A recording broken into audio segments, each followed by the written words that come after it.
A phone came up over the table, camera light already blinking. Somebody laughed, low and mean. And through the front door of that restaurant, a woman in a stained gray coat was steered toward the table by a smirking hostess, stumbling, catching herself on the back of an empty chair. Her hair was matted. Her shoes were held together with tape. The whole table went quiet, waiting for the show. Waiting for him to recoil, to make a face, to give them the reaction they'd driven across town to film. That was Daniel Reyes, 34. He looked up at her. Then he stood and pulled out the chair. He'd walked into that restaurant thinking this was a second chance with the woman he loved. It was a trap. What he did in the next 10 minutes, nobody at that whole table was ready for. Stay with me on this one. Now, to understand how a decent man ended up as the punchline of somebody's cruel joke, you have to go back about a month. Daniel Reyes had been dumped. Hard. His girlfriend of 3 years, Sabrina, had ended it over text while he was at work, teaching a room full of teenagers how to read a tape measure, and by the weekend she'd already moved on to a guy named Trent who drove a car worth more than Daniel's yearly salary. Daniel didn't fight it. That wasn't his way. He read the text twice, put the phone in his pocket, finished the class, and then sat in his truck in the parking lot for a while. He just went quiet, the way some men do, and then he went back to his life, which was mostly work and the kids he coached and the grandmother he still called every Sunday. Daniel was a high school teacher. Shop class mostly and some math. He wasn't rich. He wasn't flashy. He drove a 10-year-old truck and he coached the wrestling team for no extra pay because the kids needed somebody. And if you asked anybody who actually knew him, they'd tell you Daniel Reyes was about the most decent man in that whole town. But decent doesn't photograph well. Decent doesn't drive a nice car. And Sabrina, it turned out, had spent 3 years quietly ashamed of him without him ever knowing it. You have to understand what kind of man Daniel was, because it matters for everything that comes later. This was a guy who stopped on the highway to help strangers change tires. A guy whose students came back years after graduating just to thank him. He'd grown up with nothing, raised by a grandmother who taught him that you measure a man by how he treats people who can't do anything for him. That lesson went deep. Daniel lived by it without ever making a show of it. Sabrina had never really understood that about him. To her, his kindness looked like weakness. His steadiness looked like boring. She'd spent their whole relationship waiting for him to become something more impressive. And when he didn't, when he just kept being the same decent, unglamorous man, she went looking for a better highlight reel. That was Trent. Money, cars, a life that looked good on a phone screen. So here's what happened. About a month after the breakup, Daniel got a text. From Sabrina. She said she'd made a mistake. She said Trent was a disaster and she missed what they had, and she wanted to meet, just the two of them, at that upscale place downtown, the one Daniel could never afford to take her to. She said she wanted to make it right. Now Daniel should have known better. Believe me, part of him did. His buddy Marcus, another teacher, told him flat out it smelled wrong. Why that restaurant, Marcus said. Why now? Be careful, man. But here's the thing about a man who still loves somebody. He wants to believe. He wants it so bad he'll talk himself past every warning sign. So Daniel put on his one good shirt, the blue one Sabrina used to like, and he drove downtown with his heart going like a drum, thinking maybe, just maybe, he was getting his life back. What Daniel didn't know was that Sabrina wasn't coming. What Daniel didn't know was that Sabrina and Trent and 2 of their friends were already there, sitting at a table across the room, phones ready, waiting. They'd planned the whole thing. It was a joke. A prank for their little social media circle. Set the boring ex up on a blind date with the most down-and-out person they could find. Film his face when he realized what was happening, and post it for the laughs. They'd found the woman that afternoon. Outside a shelter 3 blocks over. They'd offered her $50 to sit down at a table for 20 minutes, and she'd needed the $50, so she said yes. She didn't know she was the punchline.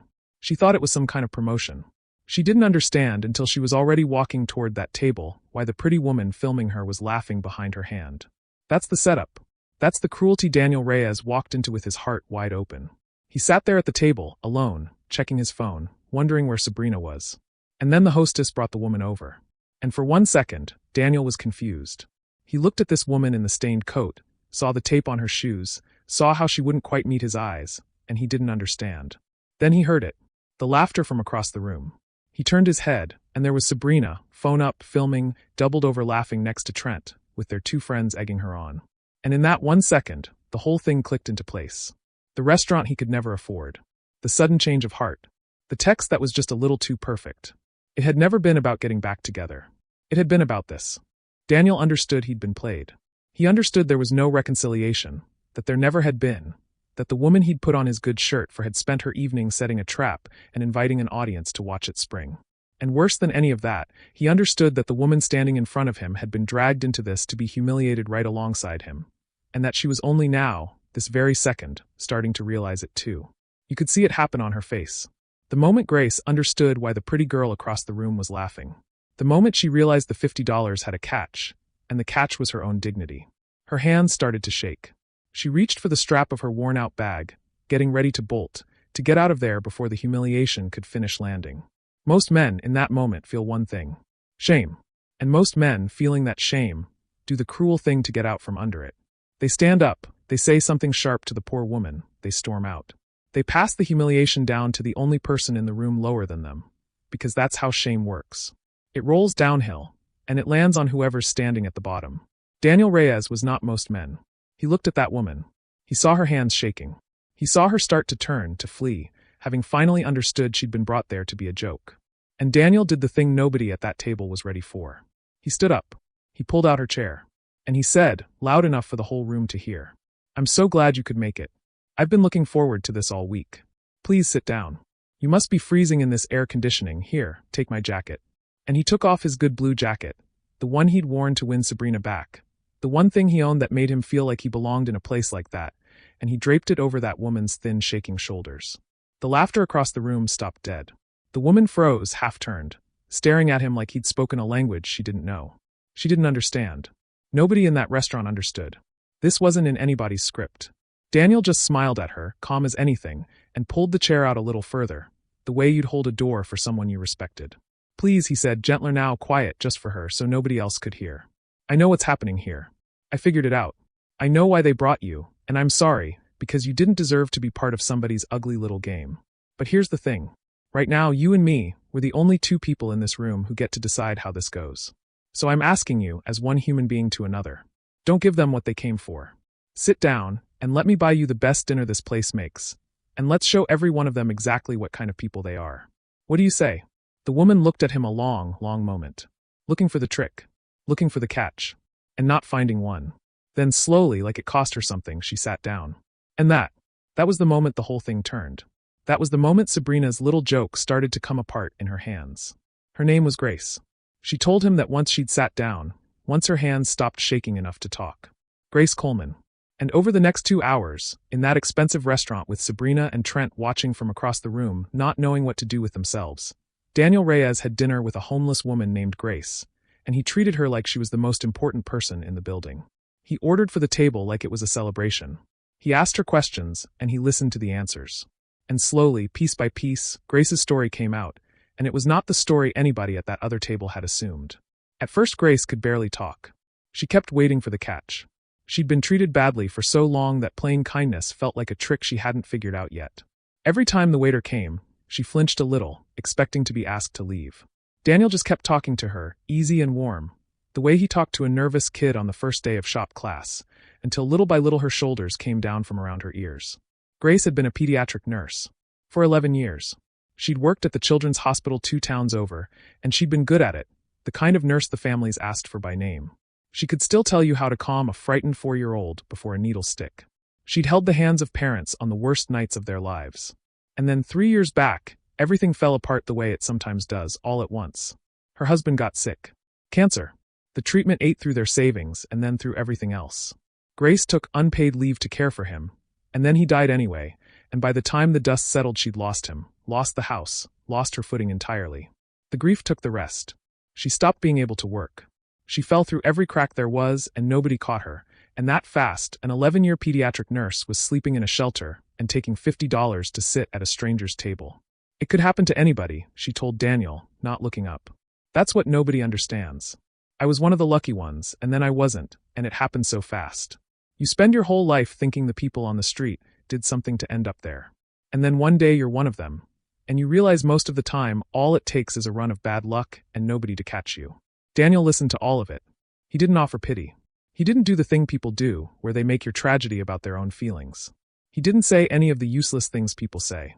He just listened, really listened, the way almost nobody had listened to Grace Coleman in 3 years. And when she was done, he said something that made her put down her fork. "You're not a joke," he said.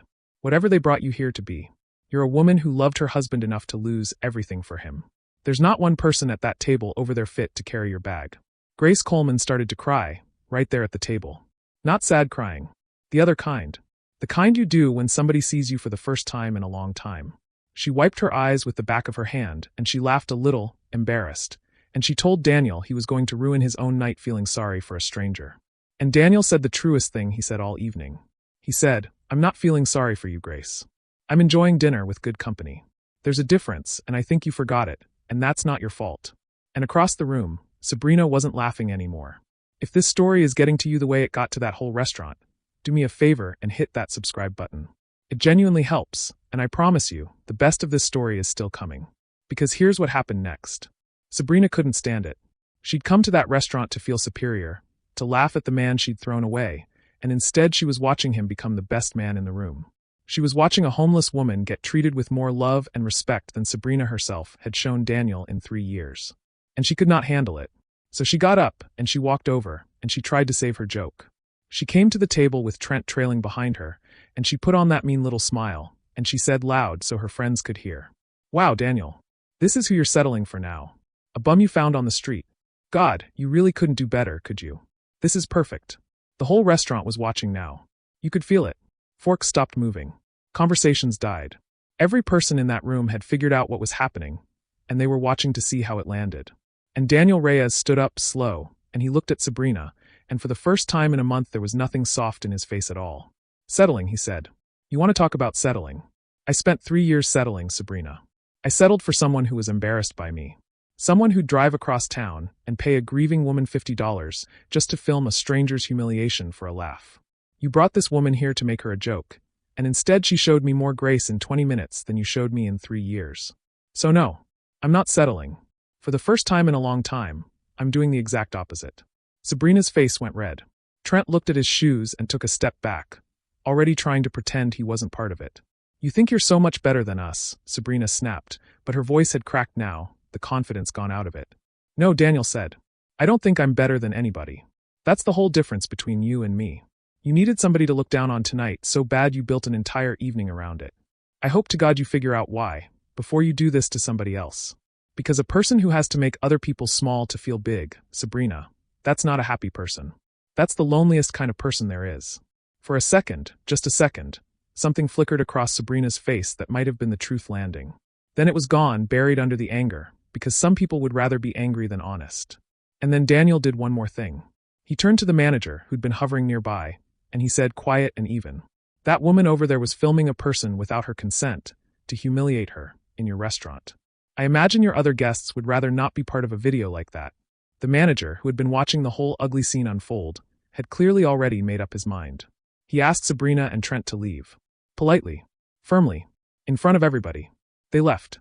And the restaurant, this whole room full of strangers who'd watched the entire thing unfold, did something Daniel never expected. They started to clap. One person first, then another, then the whole room. Not for Sabrina. For Grace, and for Daniel, and for the simple sight of a cruel joke turned completely on its head. An older man at the next table reached over and shook Daniel's hand. A waitress wiped her eyes. Somebody sent a bottle of wine to the table. Grace sat there in Daniel's blue jacket with tears on her face, and for the first time in 3 years, she didn't feel like something the world had thrown away. She felt like a person again, a person people stood up for. But the night wasn't over. And what Daniel did after they walked out of that restaurant mattered more than anything he'd done inside it. Here's where a lesser story would end. Man treats homeless woman with kindness, humiliates his cruel ex, walks off into the sunset. Feels good. The end. But that's not what happened, because Daniel Reyes was not a man who did the right thing for an audience, and then went home. When the clapping was done and the jacket was still around Grace's shoulders, Daniel had a choice to make. He could pay the check, feel good about himself, and put Grace right back on the street where he'd found her. A lot of men would have. A grand gesture in a restaurant is easy. What comes after is hard. Daniel didn't put her back on the street. He paid the check, and then he sat back down, and he asked Grace a real question. He asked her what she needed. Not what he thought she needed. What she actually needed to get her feet back under her. And Grace, who had learned not to hope for much, gave him a small honest answer. She needed her nursing license reinstated. It had lapsed during the years she couldn't work, and getting it back meant paperwork and fees and a fixed address. And a fixed address meant money she didn't have, and around it went, the trap that keeps people down once they're down. So Daniel got to work. Not with a grand gesture. With the boring, unglamorous, actually helpful stuff that changes a life. He knew a guy, a fellow teacher whose sister ran a transitional housing program, the kind with real case managers and a real path forward, not just a cot for the night. Daniel made the call that very night, from the restaurant parking lot, standing next to his old truck while Grace waited inside it, still wrapped in his blue jacket. He drove her there himself. And here's the part that separates Daniel Reyes from every man who ever did one nice thing and called it a day. He didn't just drop her off. He showed up on the weekends. Every weekend. He helped her sort through the license paperwork, page by page, because bureaucracy is designed to break people and Grace had been broken by it once already. He covered the reinstatement fees and refused to hear a word about being paid back. When Grace protested, when she said she couldn't take his money, that it wasn't right, Daniel said the thing that shut her up for good. He said, "Somebody should have caught you 3 years ago, Grace. A whole lot of somebodies. Let me be the guy who catches you now, and you can pay it forward to the next person who falls." That's how it's supposed to work. It wasn't always smooth. There were setbacks. A form rejected over a technicality that cost 3 weeks. A day Grace nearly gave up, sitting on the curb outside the housing office, convinced the world would never let her back in, ready to walk back to the shelter and stop trying. And Daniel drove over on his lunch break, 20 minutes each way, and sat on that curb next to her in his shirt and tie, and didn't say anything clever, just sat there until she was ready to go back inside and try again. That's what showing up actually looks like. It's not one big rescue. It's 100 small refusals to walk away when walking away would be easier. It took 4 months. 4 months of paperwork and interviews and Grace slowly, carefully, putting herself back together. She got the housing. Then she got the license back. And then, because the Children's Hospital remembered exactly who Grace Coleman was, the moment her name came across the right desk, she got her job back. The same families started asking for her by name again, and the first week back she came home and cried, good tears again, because she'd spent 3 years believing that part of her life was dead forever. And Daniel, well, somewhere in those 4 months of weekend paperwork and gas station coffee and slow, honest conversation in the cab of an old truck, something happened that neither of them planned. They fell for each other. Real slow. Real careful, because they'd both been hurt bad, and neither one was in a hurry to hurt again. But it happened, the way the truest things do, when nobody's performing and nobody's watching, and there's no camera light blinking over the table. Just 2 people who'd each been thrown away by somebody, finding out they were worth keeping after all. Now, you might think Sabrina just disappeared after that restaurant. She didn't. Because here's the part she really couldn't handle. She'd posted the video. In her rush, before it all went wrong, Sabrina had posted the beginning of her little prank online, all set up, expecting the payoff to come in a follow-up clip. Look what I'm about to do to my loser ex, that kind of thing. But the payoff never came, because the payoff was Daniel being wonderful, and that wasn't the video Sabrina wanted to post. Here's the problem. The story got out anyway. The other people in that restaurant talked. A woman who'd been sitting 2 tables over had filmed the good part, the real part, the jacket and the speech and the standing ovation, and she posted it with a caption explaining exactly what had happened and exactly who had set it up. And the internet did what the internet does. It found Sabrina's original cruel post, the smug setup, and it put the 2 videos side by side. The joke went viral. Just not the way Sabrina wanted. Overnight, the whole town, and then a whole lot more than the town, knew the story. The man who turned a cruel prank into the kindest thing anybody had seen in years. The homeless woman who turned out to be a pediatric nurse who'd lost everything caring for her dying husband. And the woman who tried to humiliate a grieving stranger for laughs, and got shown to the entire world for exactly what she was. Sabrina took the video down. It didn't matter. It was already everywhere, saved and reposted 1,000 times over. Trent, who wanted no part of that kind of attention, was gone inside a week, back to whatever he'd been before. And Sabrina got to spend a good long while being known, everywhere she went, as the woman from that video. The one who did that thing. People she'd never met knew her name and knew her worst moment. The same way she'd tried to make Grace's worst moment into public entertainment. That's the thing about cruelty. It photographs a lot better than it lives. And it has a way of finding its way back home. A year after that dinner, Daniel Reyes stood up in front of a small crowd of people in a backyard, and he married Grace Coleman. She wore a real dress this time, not a stained gray coat. Her hair was done. She was working again, doing the thing she was born to do, holding scared children's hands and telling their parents it was going to be all right. She'd gotten an apartment, then a little house. She'd gotten her whole self back, piece by piece, and Daniel had been there for all of it, not as a rescuer, but as a partner. Because that was the thing he understood that nobody else in that restaurant had. Grace never needed saving. She needed one person to treat her like she still mattered, and the rest she did herself. She always had it in her. Somebody just had to remind her. Half that backyard was full of people from the story. Marcus, the buddy who'd warned him. the teacher whose sister ran the housing program, a couple of nurses from the children's hospital, even the waitress from that restaurant, the one who'd cried because Grace had tracked her down and invited her. These were people who'd shown up for two strangers when it counted, and now they were family. At the wedding, Daniel gave a toast, and he kept it short because that was his way. He said he'd walked into a restaurant a year before thinking he was getting a second chance with the wrong person. And he said he'd walked out having met the right one. He said the cruelest thing anybody ever did to him turned out to be the best thing that ever happened, and that he wouldn't change a single minute of that terrible, wonderful night. Then he looked at Grace, and he said the thing that made the whole backyard go quiet. They brought you to that table to prove I couldn't do better, he said. And every single day since, you've been the proof that I never could. Grace kept that blue jacket, by the way. The one Daniel put over her shoulders when she was shaking and humiliated and about to run for the door. She kept it hanging in the closet of their little house, and every so often she'd take it out and just hold it a while. Somebody asked her once why she held on to a plain old jacket like that, worn as it was. Because that was the night, Grace said, that somebody looked at the worst moment of my life and decided I was worth being kind to anyway. A woman ought to remember the day she got her life back. Here's what I want you to take from this one. The world is full of people who will try to make somebody else small so they can feel big. You'll meet them. You've probably already met a few. You might even be sitting across a table from one right now, without knowing it. But every so often, life hands you a choice, the same exact choice it handed Daniel Reyes in that restaurant. Somebody puts a person weaker than you in front of you and dares you to be cruel and makes it easy and tells you everyone's watching. You can pass the cruelty down to the person below you. Or you can stand up, pull out a chair, and refuse. One of those choices costs you a single moment of pride. The other one changes two lives forever. And here's the part nobody tells you. You almost never know in the moment which choice you're making.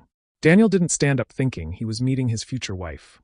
He stood up because it was the right thing to do when it would have been so much easier to do the wrong one. That's the whole secret. You do right when it's hard, not because you know how it ends, but because of who you are. The reward, if it comes later. Daniel and Grace are still together. Still in that little house.